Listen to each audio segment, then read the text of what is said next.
learned so many valuable and important information about culture and schooling this semester.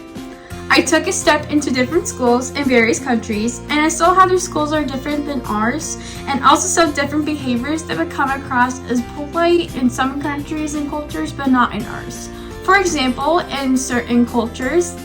it is polite for the student to wait in their seat to line up until the teacher calls each individual student with their name. Another example is the video set up in Japan, and that video showed that students were allowed to leave their classroom and walk around whenever they pleased, because when they did this, it provided the students with less anxiety,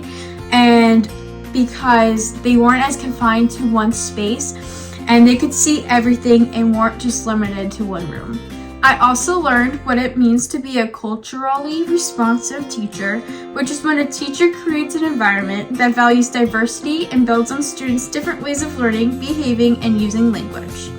One way that I grew with this topic throughout this semester is actually learning about this topic.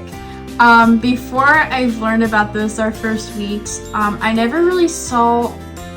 see how important this topic was and how important it is to include all this in our classrooms, because at the end of the day, there are so many students that we're going to teach and impact their lives, and one way that we can do it is make sure that we have an inclusive environment for all and a place that everyone feels welcomed and accepted there.